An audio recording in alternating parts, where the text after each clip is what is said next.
আসসালামু আলাইকুম।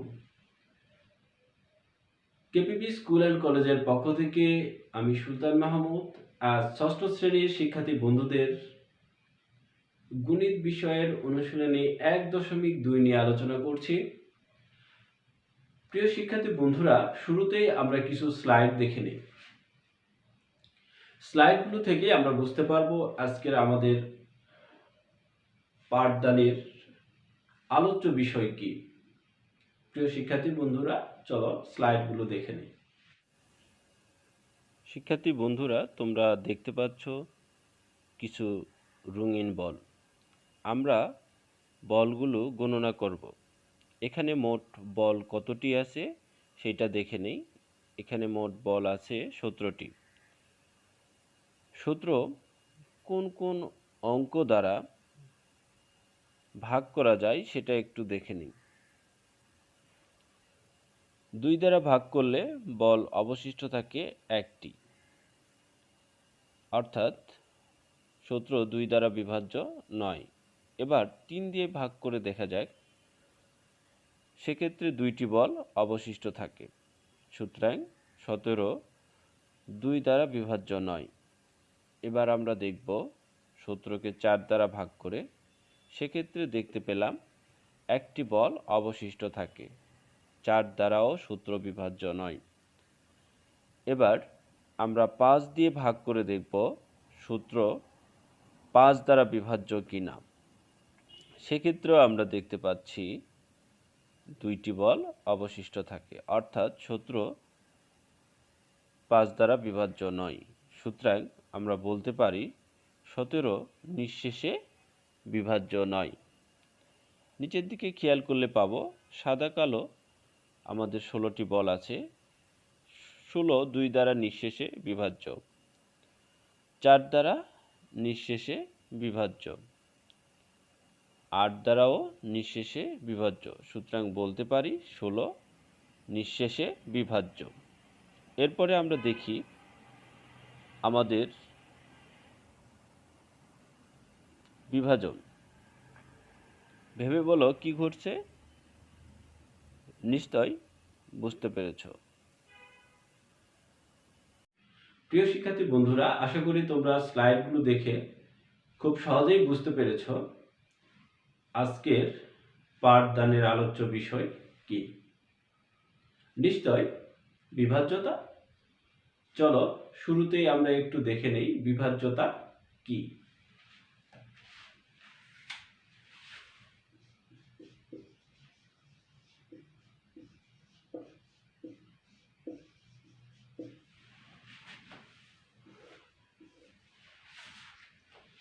বিভাজ্যতা বলতে বোঝায় একটি সংখ্যা অপর একটি সংখ্যা দ্বারা নিঃশেষে বিভাজ্য। সহজে যদি বলা যায়, একটি সংখ্যাকে যদি অপর একটি সংখ্যা দ্বারা ভাগ করলে ভাগশেষ শূন্য হয়, তবে প্রথম সংখ্যাটি দ্বিতীয় সংখ্যা দ্বারা নিঃশেষে বিভাজ্য। প্রিয় শিক্ষার্থী বন্ধুরা, তোমরা যদি তোমাদের পাঠ্য বইয়ের পৃষ্ঠা 8 দেখো, তাহলে দেখতে পাবে এখানে 2 দ্বারা বিভাজ্য, 4 দ্বারা বিভাজ্য, 5 দ্বারা বিভাজ্য, 3 দ্বারা বিভাজ্য, 6 দ্বারা বিভাজ্য, 9 দ্বারা বিভাজ্য, এই কয়েকটি সংখ্যা দ্বারা বিভাজ্য নিয়ে আলোচনা করা আছে। এখানে খুব স্পষ্ট করে নিয়মগুলো লিখে দেওয়া আছে। কোনো সংখ্যার একক স্থানীয় অঙ্কটি শূন্য অথবা জোড় সংখ্যা হলে সংখ্যাটি 2 দ্বারা নিঃশেষে বিভাজ্য। অর্থাৎ আমরা জানি যে কোনো সংখ্যার যদি একক স্থানীয় অঙ্কটা শূন্য হয়, তাহলে সংখ্যাটি 2 দ্বারা নিঃশেষে বিভাজ্য। দেখো, সংখ্যাটি হচ্ছে 10। তাহলে 10 এখানে একক স্থানীয় জায়গায় আছে শূন্য। অর্থাৎ যেহেতু আমাদের 2 দ্বারা বিভাজ্য যাওয়ার শর্তে বলা আছে একক স্থানীয় অঙ্কে যদি শূন্য থাকে, তাহলে 2 দ্বারা সংখ্যাটি নিঃশেষে বিভাজ্য। সুতরাং আমরা বলতে পারি 10 হচ্ছে 2 দ্বারা নিঃশেষে বিভাজ্য। আবার আরেকটি শর্ত আছে, সেটি হচ্ছে যদি সংখ্যাটি জোড় হয়। তাহলে জোড় বলতে তো আমরা বুঝি কোন সংখ্যাগুলো, এটার ব্যাখ্যার প্রয়োজন নেই। তারপরেও বলছি যে যে সকল অঙ্কের একক স্থানীয় অঙ্কে জোড় অঙ্কগুলো থাকে, যে সকল সংখ্যার একক স্থানীয় অঙ্কে জোড় অঙ্ক থাকে, সেই সকল সংখ্যাই হচ্ছে জোড় সংখ্যা। যেমন 0, 2, 4, 6, 8 এগুলো হচ্ছে জোড় অঙ্ক। এর পাশে যদি আমাদের এমন থাকে অথবা এমন থাকে অথবা এমন থাকে অথবা যদি এইটাও হয়, তবু এই সংখ্যাগুলো সবগুলোই হচ্ছে জোড় সংখ্যা। তো এই জোড় সংখ্যা এবং একক স্থানে যদি শূন্য থাকে তাহলে 2 দ্বারা বিভাজ্য, অর্থাৎ এটা 2 দ্বারা বিভাজ্য।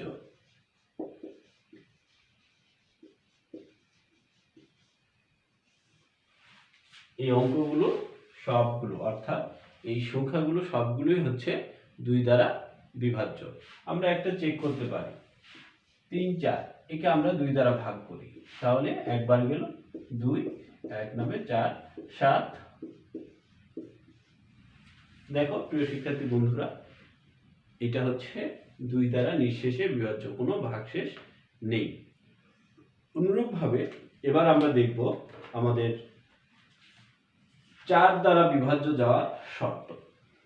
4 দ্বারা বিভাজ্য যাওয়ার শর্ত আমাদের পাঠ্যপুস্তক তোমরা দেখবে লেখা আছে, কোন সংখ্যার একক ও দশক স্থানে অঙ্ক দুটি দ্বারা গঠিত সংখ্যা 4 দ্বারা বিভাজ্য হলে ওই সংখ্যাটি তার 4 দ্বারা বিভাজ্য। অর্থাৎ যে কোনো একটা সংখ্যা 4 দ্বারা বিভাজ্য যাওয়ার শর্ত হলো যে কোনো একটা সংখ্যা, যে সংখ্যাটি একক এবং দশক স্থানের অঙ্ক যদি 4 দ্বারা বিভাজ্য হয়,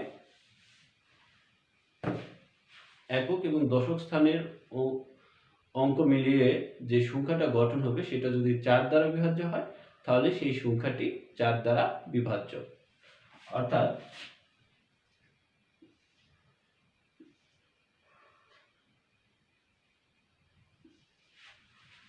একশত 128 সংখ্যাটি একক এবং দশক স্থানের অঙ্ক মিলিয়ে, অর্থাৎ একক স্থানের অঙ্ক হলো 8 আর দশক স্থানের অঙ্ক হচ্ছে 2, এই দুইটা সংখ্যা নিয়ে গঠিত হয়েছে 28।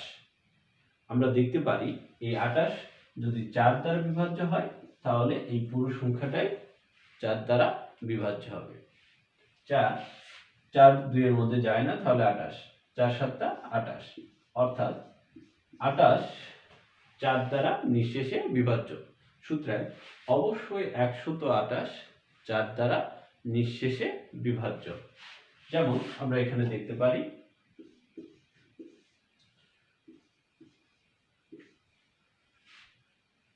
4 3 4 12, 8 4 2 8। দেখো প্রিয় শিক্ষার্থী বন্ধুরা, একক এবং দশক স্থানের অঙ্ক 4 দ্বারা বিভাজ্য, সেজন্য পুরো সংখ্যাটাই হচ্ছে 4 দ্বারা বিভাজ্য। এ থেকে আমরা বলতে পারি যে কোনো সংখ্যার একক এবং দশক স্থানের অঙ্ক যদি 4 দ্বারা বিভাজ্য হয় তাহলে পুরো সংখ্যাটাই 4 দ্বারা বিভাজ্য। এছাড়া আরেকটা নিয়ম আছে, সেটি হচ্ছে একক এবং দশক উভয় স্থানে যদি শূন্য হয় সেক্ষেত্রেও 4 দ্বারা বিভাজ্য।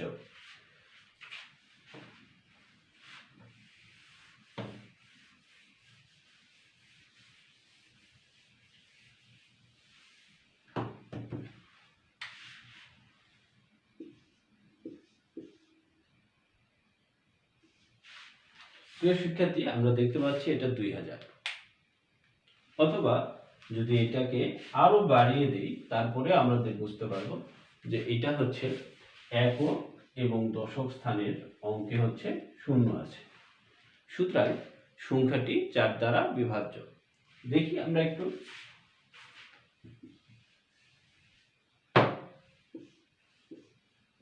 4, 4 2 এর মধ্যে যায় না 20, 4 5 এ 20। প্রিয় শিক্ষার্থী বন্ধুরা দেখো, এই যে শূন্যগুলো আছে আমরা ভাগের নিয়ম অনুযায়ী জানি যে আমরা এই শূন্যগুলো এখানে ভাগফলে দিয়ে দিতে পারি। সুতরাং সংখ্যাটি 4 দ্বারা বিভাজ্য। আশা করি বিষয়টা তোমরা খুব ভালোভাবে বুঝতে পেরেছো। তবে 4 দ্বারা বিভাজ্য হবে না কখন? যদি এখানে একক স্থানে যদি কোনো 1 থাকে অথবা একক স্থানে হচ্ছে 0 আছে বাট দশক স্থানে 0 নেই, সেক্ষেত্রে 4 দ্বারা বিভাজ্য হবে না।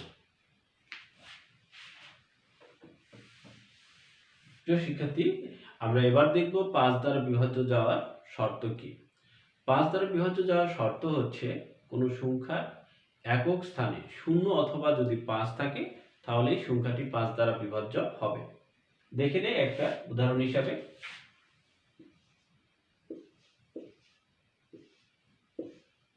দেখি 5 দ্বারা ভাগ যায় কিনা। 5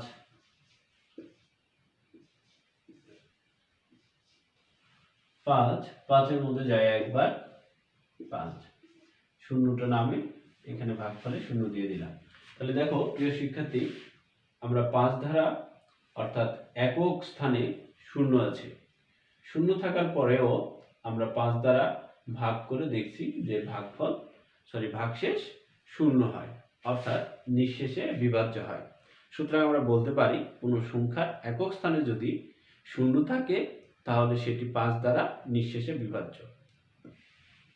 এছাড়াও যদি আমি বলতে চাই তাহলে দেখো আমরা 5 কোনো সংখ্যার শেষে যদি 5 থাকে তাহলে সেটিও 5 দ্বারা নিঃশেষে বিভাজ্য। 255 সংখ্যাটির একক স্থানে অঙ্ক আছে 5, দেখি 5 দ্বারা বিভাজ্য যায় কিনা। 5 দিয়ে 5 25, 5টা নামালাম, 5 একবার গেল 5। দেখো প্রিয় শিক্ষার্থী, 5 দ্বারা নিঃশেষে বিভাজ্য হয়েছে। প্রিয় শিক্ষার্থী, আমরা এবার দেখে নিব 3 দ্বারা বিভাজ্য যাওয়ার শর্ত কি। 3 দিয়ে বিভাজ্য যাওয়ার শর্ত হচ্ছে সংখ্যাতে যে অঙ্কগুলো থাকবে সেই অঙ্কগুলোর যোগফল যদি 3 দ্বারা বিভাজ্য হয় তাহলেই সংখ্যাটি 3 দ্বারা বিভাজ্য।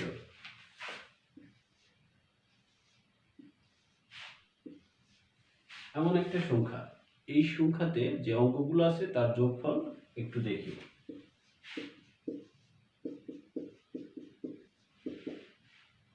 3 আর 2 5, 5 আর 9, 9 3 12, 12 3 দ্বারা নিঃশেষে বিভাজ্য। প্রিয় শিক্ষার্থী, যেহেতু এদের যোগফল 3 দ্বারা নিঃশেষে বিভাজ্য, সুতরাং এই সংখ্যাটি 3 দ্বারা নিঃশেষে বিভাজ্য। আশা করি বিষয়টি বুঝতে পেরেছ। এবার আমরা দেখব হচ্ছে 6 দ্বারা বিভাজ্য।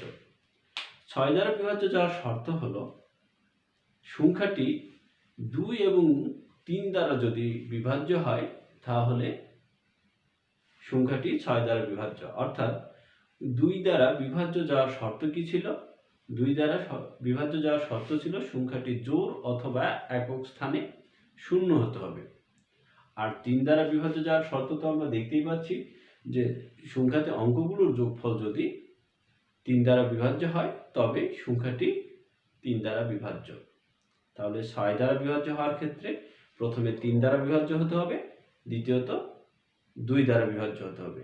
দুইটি অর্থাৎ 3 এবং 2 দুইটি দ্বারা বিভাজ্য হলে 6 দ্বারা বিভাজ্য হবে। প্রিয় শিক্ষার্থী বন্ধু, আমরা একটু দেখে নিই। যেমন এমনই একটা সংখ্যাটি 3 দ্বারা নিঃশেষে বিভাজ্য, বাট এই সংখ্যাটি কি আবার একটু দেখি যে 2 দ্বারা নিঃশেষে বিভাজ্য হয় কিনা। যদিও আমরা দেখতে পাচ্ছি একক স্থানে জোড় নেই, বেজোড় অঙ্ক, সুতরাং এটি বেজোড় সংখ্যা, আর বেজোড় সংখ্যা হলে কখনোই 2 দ্বারা নিঃশেষে বিভাজ্য হবে না। সুতরাং আমরা যদি ভাগ নাও করি তাও বুঝতে পারি। এরপর আমরা একটু দেখে নিই।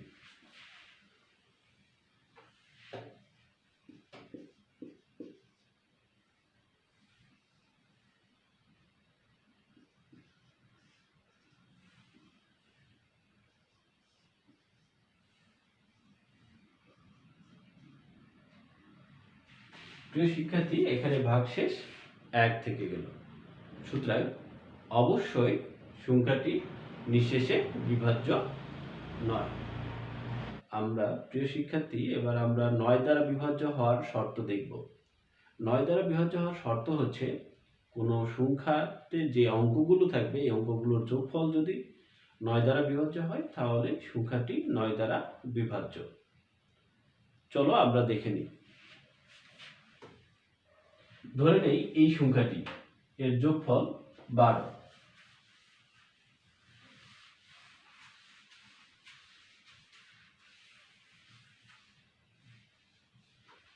এই সংখ্যাটির কথাই যদি বলা হয় তাহলে আমরা দেখতে পাবো যে সংখ্যাটির যোগফল 12। এই 12কে আমরা 9 দ্বারা কখনোই ভাগ করতে পারি না। একবার যাই 9 3, ভাগশেষ যেহেতু 3 অর্থাৎ নিঃশেষে ভাগ হয়নি, সুতরাং এই সংখ্যাটি 9 দ্বারা বিভাজ্য হবে না। এমন একটি সংখ্যা আমরা খুঁজি যে সংখ্যাটি 9 দ্বারা বিভাজ্য হবে।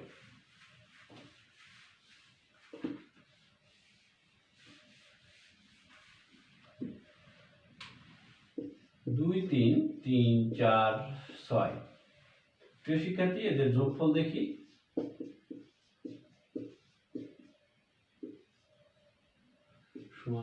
প্রিয় শিক্ষার্থী, চলো দেখি এদের যোগফল। 6 4 10, 10 আর 3 13, 13 আর 3 16, 16 আর 2 18। 18 9 দ্বারা নিঃশেষে বিভাজ্য।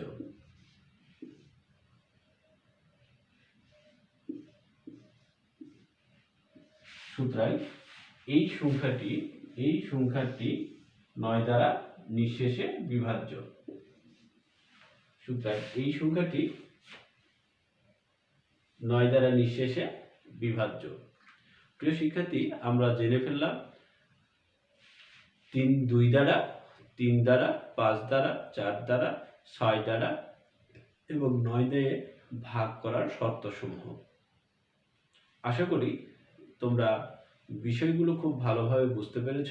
প্রিয় শিক্ষার্থী, চলো দেখি অনুশীলনী 3-এর অঙ্কগুলো আমরা কিভাবে করতে পারি। আমি একটি এখানে উঠিয়েছি 3-এর ক।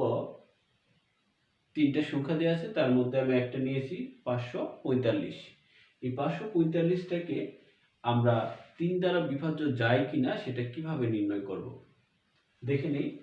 545 সংখ্যাটি তো 3 দিয়ে বিভাজ্য যাওয়ার শর্ত আমরা আগেই জেনেছি যে কোনো সংখ্যা অঙ্কগুলোর যোগফল যদি 3 দ্বারা নিঃশেষে বিভাজ্য হয় তবে প্রদত্ত সংখ্যাটি 3 দ্বারা নিঃশেষে বিভাজ্য হবে। তাহলে এই কথাটি আমরা অবশ্যই লিখে নিব। লিখে নিয়ে তখন দেখব যে এই 545 সংখ্যা অঙ্কগুলোর যোগফল কত।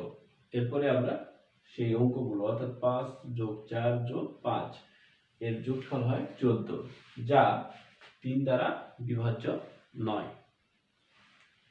সুতরাং সংখ্যাটি অর্থাৎ 545 সংখ্যাটি 3 দ্বারা বিভাজ্য নয়। প্রিয় শিক্ষার্থী, তোমরা আশা করি এরকম করে 3-এর প্রতিটি অঙ্কই করতে পারবে। প্রথমে কি করবে, 3 দিয়ে বিভাজ্যের কথা বললে 3 দিয়ে বিভাজ্যের শর্তটা লিখে দিবে। যদি 4 দিয়ে বলে 4 দিয়ে যাওয়ার শর্তটা লিখে দিবে। 5 দিয়ে বললে 5 দিয়ে শর্ত যাওয়ার শর্তটি লিখে দিবে। এরপরে সেই শর্ত অনুপাতে এখানে লিখবে, লিখে সবশেষে বলবে যে বিভাজ্য কি না। প্রিয় শিক্ষার্থী, তোমরা প্রথমে কি করবে, শর্তটি লিখে দিবে।